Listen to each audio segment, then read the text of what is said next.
I think it's really, I mean, my God, I think we're living in a time where people are having conversations that go so much deeper than the surface level. So this is an Olympic diver, because the Olympics are coming up, so maybe this is an homage to the upcoming Olympics. David Badaya, who won the gold in London and platform.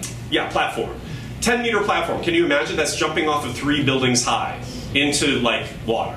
Oh, you know that. I mean, my point, what I was going to say is because they're hitting it so hard, it feels like cement. You know what I mean? They don't liken it to cement, but like crashing into something. But anyway, this is what he says. This is so powerful. When I started really diving, 10-meter platform, I was so fearful. I was basically jumping off a 3-story building. I was afraid of the height, but when I dug deeper, I realized it was a fear of not being in control of everything. Kids, that is an Olympic champion who has probably done 10 billion dives, whatever, in his lifetime. And that insight about how it doesn't matter where we are or what we do, that there is always an unraveling of something deeper going on in our resistance or our fear. Again, what would your life be like? It's not that you're not going to err. It's not that you're not going to make mistakes. It's not that you're not going to fall down. It's how quickly you get back up and you sort of realign and see it more accurately through mindfulness.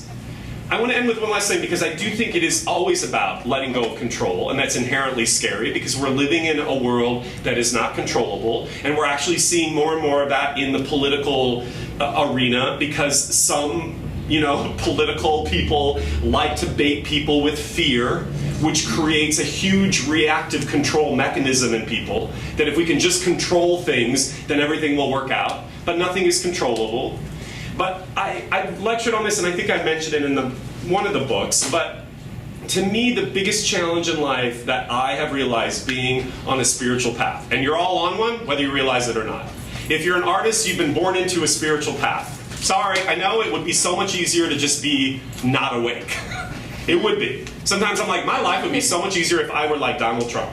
Not quite there, right? It really wouldn't be, but when you have a slight understanding of who you really are, it also makes you vigilantly hyper-aware of when you're not being that. Mm-hmm. Process that. If you don't quite get it, you will. My point is this, is when I first started having on my past spiritual openings, I thought to become more spiritual meant my life, I'm going to be walking through life like la la la la ding dong. And that things would just like bam, boom, bam, la la la. I was going to be like a little yogi. And I realized, oh my God, it's actually the opposite. So much shit hits the fan all the time. It's not that you're going to be immune to it. You're going to still be triggered. You're still going to be reactive. It's going to bring up the worst, non-judgmentally, the most reactive qualities in you.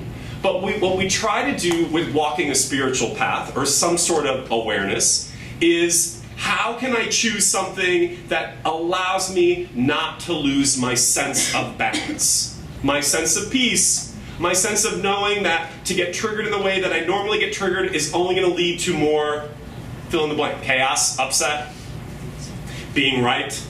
So I think as you continue to move forward in life and you feel like, oh, I'm really growing and I'm really evolving, don't expect it to be all daisies and waterfalls and it's not orchestrated that way.